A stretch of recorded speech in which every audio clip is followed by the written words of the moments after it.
Welcome back to the Red Theatre for one last time at BX 2025.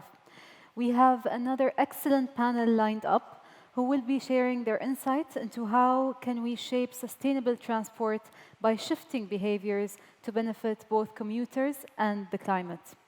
For those of you who've joined us for our last panel discussion, you would have heard perspectives on how individual behaviors matters in the fight against climate change. Now, we're considering the role of transportation specifically, a problem which really sits at the heart of the climate change. This is because the transport sector is responsible for around a quarter of energy-related carbon emission, mostly from individual vehicles. So how can we shift transport choices in cities that are dominated by cars? And if we manage to change the infrastructure, how do we get commuters to change their habits? To chair this discussion, I am happy to welcome back Nesterak, the co-founder and editor-in-chief of Behavioral Scientist, an award-winning magazine exploring the world through the science of human behavior. And also a warm welcome to our panel, Dr. Michael Holsworth. Dr. Holsworth is the chief behavioral scientist at BIT. In his previous role as managing director of BIT US, he established a partnership with Bloomberg Philanthropies' What Works initiative and led BIT's work to build the capacity of various cities in the US in the application of behavioral science and rigorous evaluation. Welcome back also to Professor Lucia Reisch. Professor Reisch is the El-Erian Professor for Behavioral Economics and Policy at the University of Cambridge. Her work focuses on the theory and application of behavioral insights to policy making, including embedding sustainable practices into urban design. Sebastien is the Chief Operating Officer of Abu Dhabi Transport Company, where he is a key figure driving the company's long-term goals of providing seamless and sustainable public transport in Abu Dhabi. A seasoned executive with over 20 years of extensive experience in transportation systems, Sebastien brings a special focus and interest in railway to his role. We're looking forward to learn from our experts in this area. Welcome to the stage, and I'll hand over to you, Ivan.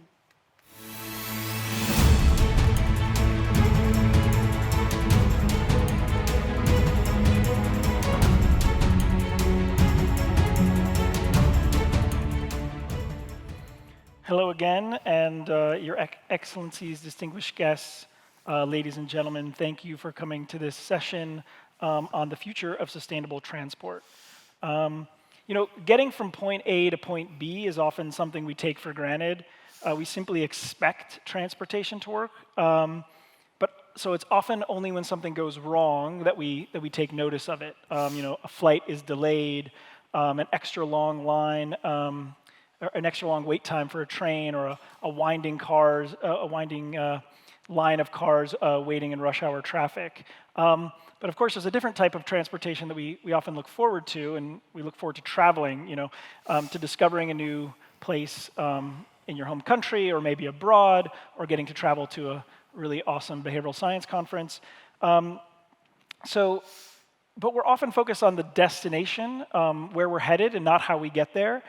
So in this panel, with our three expert panelists, we want to direct your focus to the how we're getting places, and it's a fitting end to the session, because we're all going to go off to the different places we're from, and maybe we can start noticing things we might change or tweak or make better, or things that are working that we want to bring back to our homes. So I'm pleased to be joined by you all, and I want to press go on the session with Michael, and you've just completed a really big study with Uber and focused on getting people to go car-free in US cities. Can you tell us more about that? Absolutely. Hi, everyone. It's great to be here. So people often say and notice that America is highly car-dependent. It's maybe an obvious statement. But they often say it's impossible to sort of break people's habits in terms of car usage. We tried to see what would make a difference.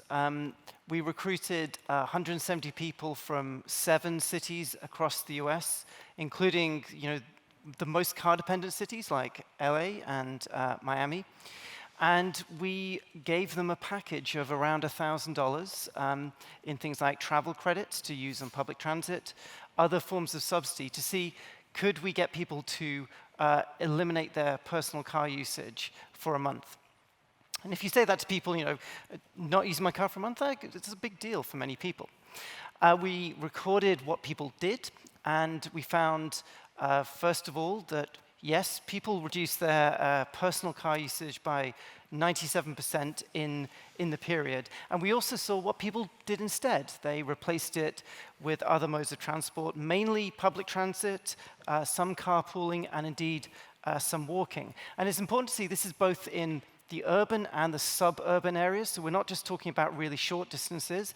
It was people's kind of core commute into work as well. What we also could know is that it often required about 4 modes of transport to fully replace the car usage. So people needed 4 alternatives to replace the car. And also, it took people about 2 weeks to adjust. So this was not an instantaneous thing. It required a period of experimentation to work out what was available before people solidified into new ways of working. We also have some evidence that this helped break habits. So we can't know for sure in the longer term because we need to sort of study this more. But people did indicate that around 20% of participants were saying they would give up their car for good. For good. 75% indicated they would drive less. So we also have a longer-term potential impact of this intervention.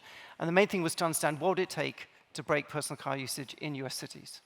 And can you say a little bit more about what encouraged people to switch from private cars to public transit? I know you mentioned a few things there. Is there anything else you'd want to add? So I think we do have this framework in the behavioral insights team called EAST, which if you want someone to do someone make it easy, attractive, social, and timely.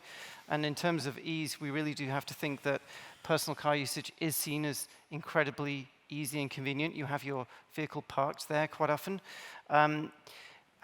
Therefore, public transit really needs to compete. Really needs to compete in terms of the ease, and we need to be really specific about the barriers that are being reduced, and also perhaps change perceptions of ease. We have, in many places, traffic is increasing. People will still think it's more convenient because you're discounting the likely traffic. If we see this more as a chronic thing, then we'll be changing that perception of ease. We need to think about the incentives, the attractive side of it. Cost makes a big difference. People tend to neglect the cost of a car because they've already paid for it. These are kind of sunk costs. They're not really visible to people, whereas paying every day for transit is highly salient. Social, who do we see using transport? What are high-status people doing? We look to people who are like us and people who have authority and high status. There's a real role for modeling different behaviors here. And then finally, timely, we need to be thinking about those moments of decision. People often have ingrained habits about what they do for their commute. There are often prompts every morning. You see your car keys there. You're prompted to use the car. Can we replace those prompts with other ones in the moment so people try to make a different decision? So easy, attractive, social, timely will make a big difference. Mm-hmm. I think one thing you brought up just there was just trying to get people to transition. And one thing I noticed, I'm from the US, very car-centric. When I lived in Denver, I would drive maybe between an hour and a half a day. When I moved to Prague in the Czech Republic, they have one of the best sort of public transit systems in Europe. I don't even own a car anymore. And so same person, different place, 100% public transit use right now. And so I want to kind of shift to Lucia. You're among a group of scholars that recognizes the importance of urban design as a form of choice architecture. And how do you think urban planners, including folks who are thinking about building the public transit system or transitioning what they currently have, how can they build behavioral science principles into those systems and into the cities to make our choices more sustainable or easier? Yes, right. So we work a lot with cities, the C40, which are some innovative cities that have sustainable development as their goal.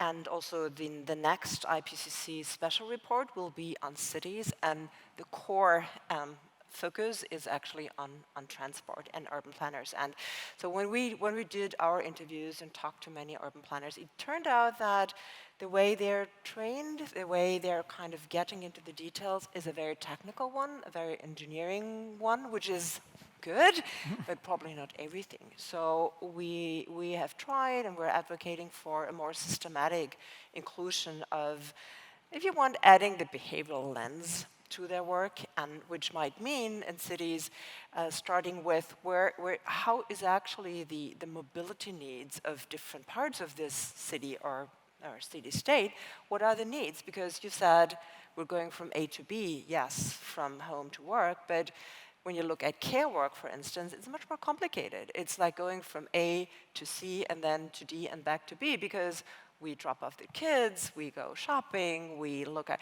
there are different patterns of mobility that we all want to serve. So it's not just getting as fast as possible from A to B. So including a more systematically the behavioral lens and behavioral insights into urban planning. And I mean, many of those things that you mentioned actually really very much resonate also with lots of examples what cities do. It reminds me, actually, something you said, and that Michael mentioned as well, reminds me of something Cass Sunstein said yesterday around navigability is freedom, basically. And he was talking about forms and time, but it's very literally freedom in this case. If you can navigate something in a city better, you can you have access to so many more jobs or opportunities or entertainment. Right. And the important thing is that we do not just think of us as many users, but also of children and older people. So it's a good city design is actually when all of us, including the old and the less mobile and the kids, when you can actually see them on the streets and move around. Okay, well, let's shift to how things are actually moving here. So I want to ask, the Middle East region is investing heavily in rail, and we were just talking backstage about some of that work, but let's bring that on stage. So can you tell us something about how you're thinking about the rail network between Abu Dhabi and Dubai, and some of the design principles you've been incorporating into your thinking? Well, from what I'm hearing right now, we're doing pretty well. Because the UAE is opening a federal railway in December from Abu Dhabi to Dubai using a mixed freight line, into which the incorporation of the 4 steps from your home to your work for the commuters is actually included as best as we can with the network as it exists and expands. We also have been taking into account the future plan of development of Abu Dhabi more than Dubai, because Dubai is just changing so much. Abu Dhabi is going through currently big studies on how the city is going to be expanding for 2040. And in this expansion, the public network is actually being embedded in the city. So urban planning is very important in such a way that we're not only including the typical commuting behavior daily that forms around, strangely enough, 20% of what we expect the population to use the network, shifting from the road into the rail. But also, we are actually trying to figure out how the first mile, last mile can actually be implemented better, because it's hot here. So all of this nice experience you have walking in Prague, for instance, is amazing in December, not so good in July. So we're really trying to actually embed different modes of transport, being at the forefront from some of them. We should be unveiling toward the end of this year, actually, a new kind of public transportation for first mile, last mile that is going to be helping, ideally, school with the children avoiding the school run in the morning, for instance, once implemented. And we're trying to all tie it up into some intermodal points so that there's less friction, which make it easier to use. So I think we're doing, in principle, not bad at this very moment. Implementation, obviously, is going to be key in order to actually lure people out of their car into a safer environment where you can actually start your day while you sit in the train, for instance, leaving Dubai, arriving in Abu Dhabi, and finishing your journey, ideally not so far away from where you work. Mm-hmm.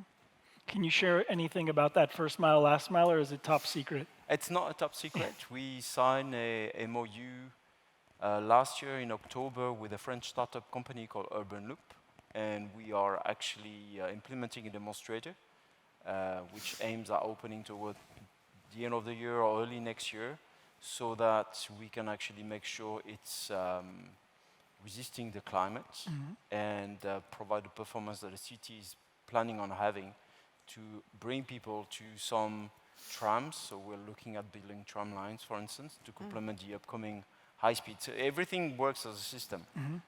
Removing friction, I think, is the key in order to get people to want to shift. It's also good for people to get out of their car and walk a little bit, so that doesn't hurt. And commuting is not a pleasure unless friction is gone. So that's what we're trying to do. We're trying to think like a traveler rather than a company providing vehicles on rails. I think this is going to be a key changer for Abu Dhabi new 2040 horizon. Can I have some advice on how you target people? Absolutely. One is a lot of interest in the idea of moments of change in transport. This is where your existing habits are disrupted already. There might be a life event, you might have moved, you might be starting a new phase, and there's some evidence that this is the moment you're more likely to adopt a new behavior. So we did some work in the city of Portland in Oregon. We were looking to promote the use of a bike share system. We communicated this in various different ways to people. We tried to increase uptake. But we also noticed something really interesting in the data, which is that if you took a street, the people who'd lived there for many years, they had a certain uptake of the new system. But uptake was much higher if you had a new bike station installed in your street and you had recently moved to that street. So people were kind of new in the place and were still figuring out what to do. And that was the point at which they were more receptive to taking up a new transport behavior. So this idea of moments of change, I think, can be really helpful in increasing transport behaviors.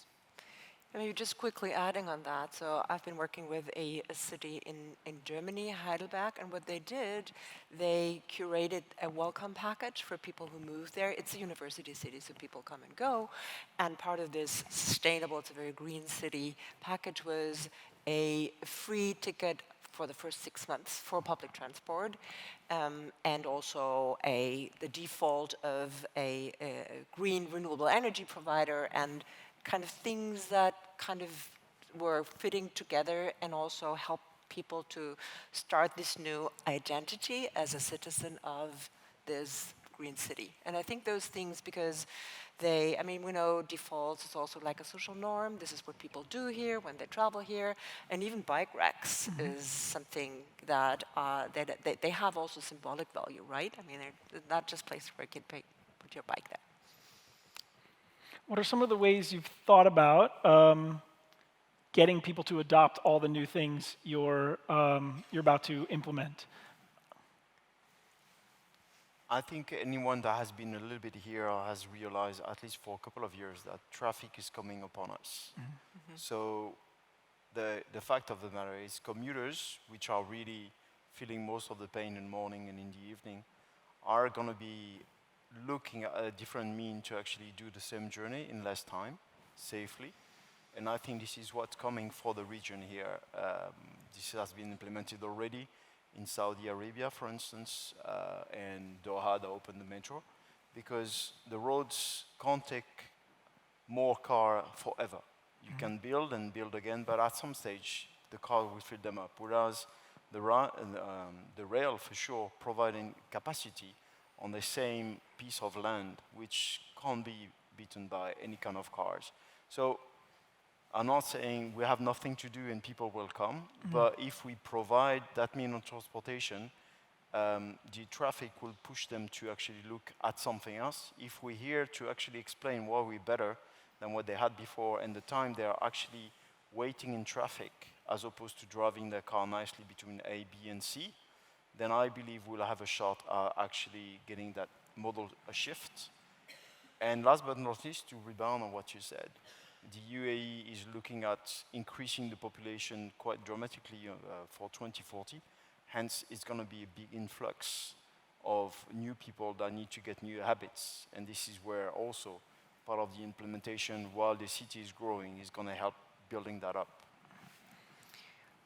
So I'm just thinking, in Copenhagen, when about 30 years ago, they opened the metro, which was new. I mean, bikes have been there all the time, but metro, the trick was to offer free internet, which was a thing back there, like a little kind of, seamless rush. I mean, not really necessary factor, but people loved it. And it's often like what marketing people say, a foot in the door technique. Just let them try out and then find out how wonderful it is to travel safely and quietly in an AC metro. Because people don't just act on their knowledge and their values, but also very, very much on their experiences. And you have to get the experience right and a good one. And So the idea here, I'm sorry. No, sorry. The idea here is to actually implement a public transport with keeping up with the standards in the UAE. So the level of finishing, of comfort, of space also is taken into consideration, so that the UAE transportation version of the metros or the tram and so forth will keep up to the standards that have been raised, and promises are always kept within everything we're doing so far. And I don't see that changing at this very moment. I was just building on your point about experience, because 40 minutes with Wi-Fi may be the equivalent to 20 minutes without Wi-Fi. That traditionally, and this is changing, I think, there's been a lot of focus in the transport space on travel time. All people care about, can they get there more quickly, not what you can do in the journey there. Rory Sutherland is a well-known figure in this space and talks about this a lot, that in the UK, where we talked about investing so much money in high-speed rail, that he said you could have had it 1 minute longer and bought every single passenger a luxury item for the same cost. So the experience also matters for the behavior. And then once people experience that, as Lucia said, they tell other people. Mm-hmm. And also about not just how fast it is, but how long waiting times are. So being transparent about that, like real time leave, and that really, we know that from the psychology of waiting, that it's actually not the wait, but it's the people are unhappy because they don't know how long it's going to take.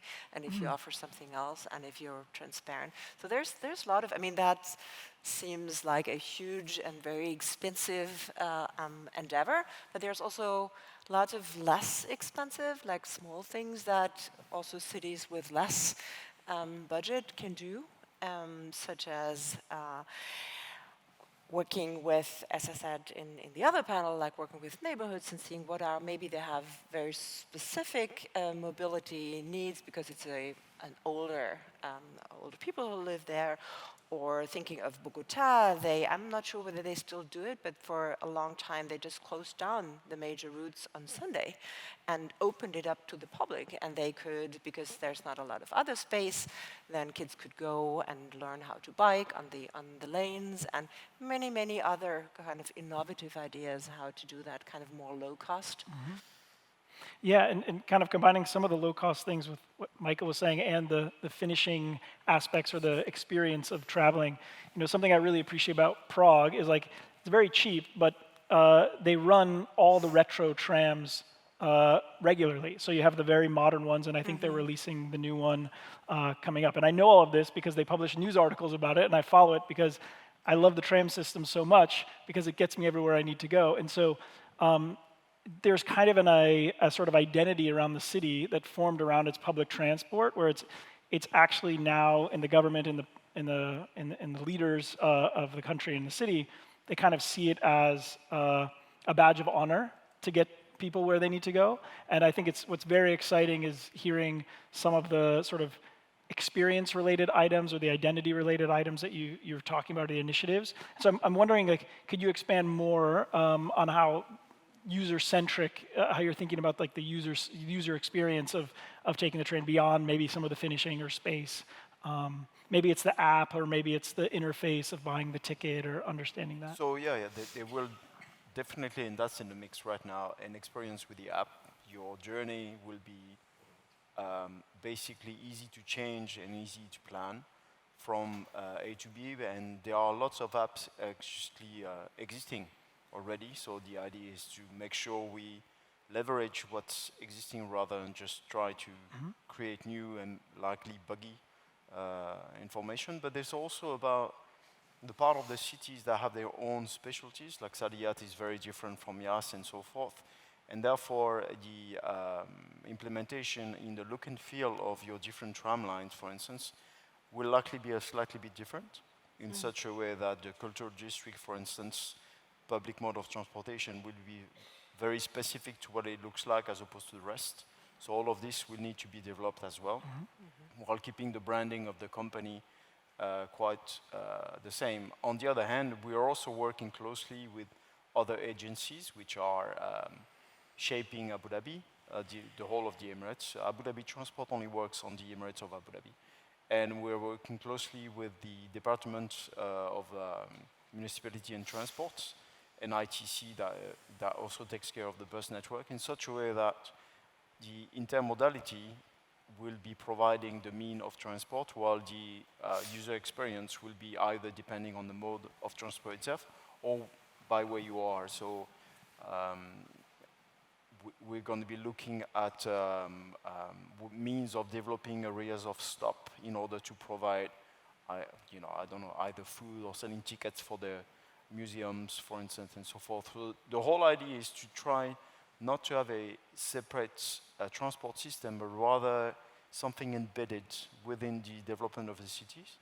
And that's why we're also working closely with the developers in such a way that their master plans already provide provisions for the future need when the demand will be happening. Like that part of town, for instance, will definitely need to have provisions for trams, because when the future train arrives or when the university itself grows with all the developments around, the road network won't be able to take it. It's written, I mean, it's been happening everywhere. There's no reason that it doesn't happen here on top of it. So the first mile, last mile is key to many things over, and definitely making sure that the people understand the value of spending a bit of time in a transport as opposed to their own car will allow flexibility on top of it. Can I ask, do EVs play a role, like in the first and last mile? Yes. Is that something? So EVs are going to be implemented very soon in Abu Dhabi for the buses. The environment is harsh for EVs, for instance, so there's a lot of experiments that need to be carried out to make sure everything is going okay, especially air conditioning. Again, it's very hot in summer. Okay. But yeah, that makes we're sense. looking at also, as I was saying, on the first mile, last mile, a rail-based solution, because this one is not mixed with traffic, allowing faster speed and relying on the safety aspect of the railways as opposed to car-prone accidents when you're in mixed traffic. I've heard, I was talking about Prague a little bit as sort of my example or bright spot of public transit experience. We've heard about what's coming in Abu Dhabi, and I'm curious, I know you've mentioned some examples, and Michael, you have as well. If each of you might mention another city that you kind of feel like represents a bright spot of having a great public transit network, or some aspect of a transit network that you feel is worth replicating. I can start with Copenhagen, which has been my hometown for 20 years. And it has been a long journey. So back in the 1990s, they decided to kind of not make it, but keep the biking, the active mobility structure. I mean, that might not be the ideal way to commute here in such a hot climate. But I mean, in Denmark, it can be very cold. It's icy in the winter, and it's usually raining. So it's also not ideal. But they did it very systematically, communicated a lot with the citizens. There was a biking strategy which went back. The first one was installed in the 1990s. There was a biking mayor, just to make sure that this whole system actually worked well together. The metro came actually later. And it was really a big success. So today, 60 to 65 in the summer, 60 in the winter % of all commuting is done by bike. And the reason is not, that's what sometimes people think, that the Danes are so environmentally friendly and sustainable. Yes, they are, because it has become part of the identity again, but it's basically because you just save time. You save so much time, and also because of that, the layout and just the assumption, the default that people move around either walking or biking, it has had huge impact on the way people shop. So there's lots of small shops. It's not the American shops like outside the town where you go by the way. The way kind of all kind of urban infrastructure elements have actually adhered to that and have developed out of that. So I think my point is a good example for a long-term plan, again, including very participative processes, making sure, I mean, it's really small things. So in winter, there are a few days with snows. The first thing that gets cleared is not the streets. The first thing that gets cleared and free of ice are the bike lanes. And it matters, right? And it also shows people that the city cares. And almost the sort of identity coming after the installation of the bike lanes and things like that, as we talk about climate and sustainability. But then you have this whole, I mean, a whole industry developed out of. So we have like, fashion. Denmark is a lot about fashion and design. So you have specifically, the design of the bikes follow the design of what you wear on the bike follows. It's very similar to the shift in the food culture that also happened around the same time towards what they call Nordic Mel, so a sustainable, local, seasonal, very high class, very quality-oriented food culture. Nothing was there when I moved there in the 1990s. That was something that developed. So it is possible, even in a city that has been around for hundreds of years, where changes are much more difficult than in a place like here, which is probably a big opportunity to do it from scratch. Well, you'll be happy to know that Abu Dhabi has a very extensive cycle lanes network, actually, Wow, already that's implemented. heroes. Yes, it's been a project over the last 2 or 3 years. And if you drive around town, you'll see bike lanes all over the place, actually, with the intention to have scooters and bikes, probably electric bikes more than anything else, and bikes on demand are actually all over town as well. So it's, again, it's seasonal, because I get that. winter is beautiful, but summer is a scorcher for biking. I get that. Yeah, I noticed the very broad sidewalks and the very broad bike lanes next to the road. So that was great to notice. Michael, do you have a city that kind of sticks out as a bright spot or an experience within a city? Yes, I just want to talk about maybe New York City, for example, in terms of how change happens in transit networks, because we tend to think about transit networks as almost like complicated systems. We know where all the trains are, we know all the stations, and people travel between them. We can put them on timetables, we can know it overall. But really, a transport system is a complex system because of the human element, because of people using it all the time in various different ways. And what I mean by this is, this means that you can have sudden changes that you don't see coming through marginal shifts in behavior. And it can lead to a deterioration or an upward spiral. So, you have a situation where someone has a bad incident in the subway. They tell their friends, maybe they don't take it the next time. Someone else on that train notices the train is a bit quieter. They think, well, maybe the subway's changing. I'm going to mention this, and revenue falls off. There isn't enough money for improvements. You have a deteriorating, accelerating cycle where small marginal shifts lead to a big outcome. We've seen some of that happen, but also the opposite can happen. And this is where I think it's interesting in terms of creating a new transit system. You can have a positive feedback cycle where you get marginal changes where people realize things are slightly better. You see people in the station, word gets about that I actually used it and it was okay, and you end up with a positive increasing cycle with revenue, and it becomes self-sustaining. But I think we forget that because we think a dominant form of like transport networks, everything is predictable, not with the human element.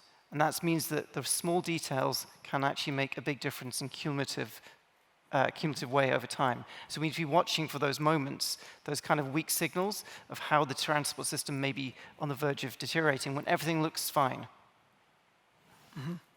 Very interesting. What's a bright spot from the New York system? I want to ask, because I've traveled in New York, and sometimes it's amazing, some of the new stations, and sometimes it's not amazing and the experience isn't great. So I'm curious, like the biking system seems to have really taken off there. Yeah. I think I rode, I don't know, like 40 blocks on a spring day last year, which seemed quite amazing. It felt like a video game biking through New York. So that seems like a big success. Is there anything else as a resident of Brooklyn that you would want to highlight? Well, there's been a kind of rediscovery that it's based on water, and there's a harbor, and you can actually take the ferry. And that is a complete game changer, because there's often been a sense of like transport has to be land-based, but the ferry system enables people in completely different boroughs to get to Manhattan. And so that's opened up a dimension that wasn't there before. I love that. Yeah. And I love also thinking about everything else. But we also need to get to you. You mentioned a lot of the cities in this region. So I'm curious, is there a bright spot of one of those cities that you think you've learned a lot from as you're thinking about what to do here, or one you'd encourage people to go try out? I mean, it's impossible to answer this question and not mention Dubai, because Dubai has the metro, has extensions going. Doha has done a tremendous job in order to actually be open for the World Cup, for instance. And Saudi Arabia has been opening railway lines. So we are obviously looking at all of this in order to actually see how that pans out within this environment, which really, again, I'm repeating this all the time, but it's very violent for electronics and for equipments which need to be safe. And the experimentation is really about what needs to be customized in rolling stock, for instance, that had been used for 100 years everywhere, that needs to really take care of the environmental aspects due to the specificities of the sand, the humidity, and the heat. So we're looking at all the lessons coming out of these projects as they open, as they're being operated, in order to actually try to tackle within the design and implementation on what has been found as a potential failure and avoid it, while also trying to learn from these projects what got people to use them and then stay on them. And I think this is where the key is getting people to just stay on them and use them more and more, and then speak about them and explain why your car used to be your favorite place for commuting, and all of a sudden, because of the existing traffic, you actually have found something else to do within the environment, and the speed and the safety come first. The fact of all the systems installed in the GCC so far, they are safe. They have been implemented on proven service, rolling stock and systems in the world, and the safety is really the main focus, so that when you leave your home or when your loved one get on this network, they're coming back. And that makes then the shift of modes something that you don't wonder about, because it's all about the time and what you do during that time. So the experience, I'm coming back to the experience of what the UAE's level of luxury will be implemented in the transportation, as opposed to some countries where it's about efficiency, and therefore maximizing the number of people within the same space. Here the focus will be about, obviously, increasing ridership, but not to the point at this moment of intruding too much in your personal space, which is quite wide in UAE, as opposed to, say, Japan or the whole of Asia, for instance. What's something we might expect on the new high-speed train or the integrated network that we would see here, but we wouldn't see anywhere else? Or maybe it's better here, it would be better here. A transportation mode where the air smells good is important. And in some of the cities you mentioned, it's not always the case. Prague is notorious, it's notorious for not being the best smelling tram. So believe it or not, I think one of the focus or something that will have to be delivered is actually this environmental effect of being in a place that smells good and where you carry on what you're doing. I mean, the malls here all smell fantastic. And so I believe there will be a form of a flavor to this at some stage, surely. Interesting. Now, I want everyone to think about, as you travel back home, I want you to think about the smells at every stage of your journey and see what we could improve upon. Lucia. I was just thinking that being a little bit a latecomer to the game might be a bit of a big advantage here, because for several reasons. I mean, you now have different technologies. You have other, because you have a digitalized customer set, which is also great. And maybe even, COVID was really started the death spiral of many public transport systems worldwide in cities, just because they could not really survive economically. And then you talked about that a little bit. So the service was reduced, and then, attraction went back. And so, I think it's very, very inspiring. Looking forward to use that in when? You'll have to come back. Okay. So we only have a couple minutes left. This has been a fascinating conversation. Again, the sort of homework or travel work for you all is to think about, start noticing your transit and your transportation a little bit more as you head home. We've got things like how easy it is to get a ticket, how it smells, or maybe the physical component that's integrated by biking or walking or something like that. But as a sort of last question, we've had a wide-ranging conversation. Is there anything else you want to add, an idea or something that we didn't get to cover yet that you'd like to add to the conversation? Changing transport behavior is really hard. I mean, we should just acknowledge that.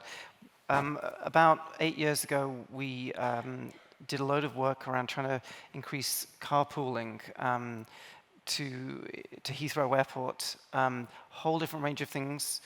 We got absolutely no effect on all of them. We published this as a report. You can see that.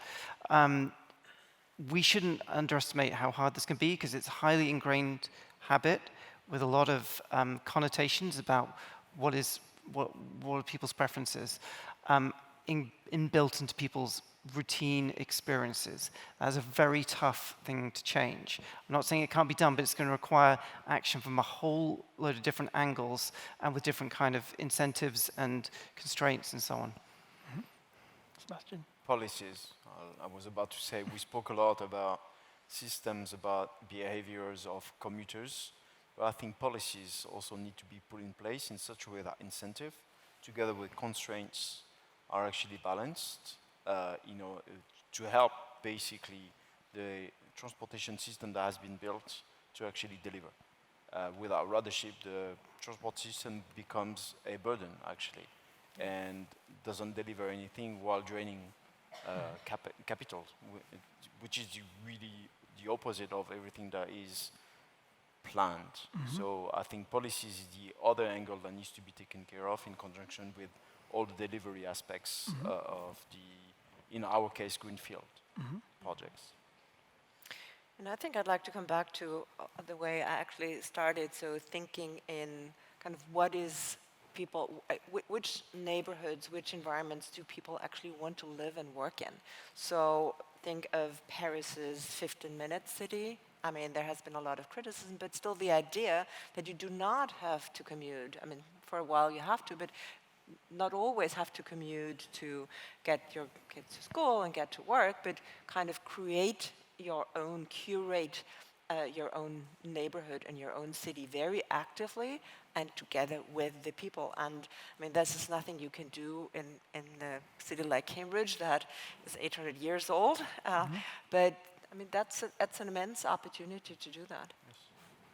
That's a wonderful note to end on. So thank you, for the wonderful conversation, and thank you all for being here. All right. Thank you.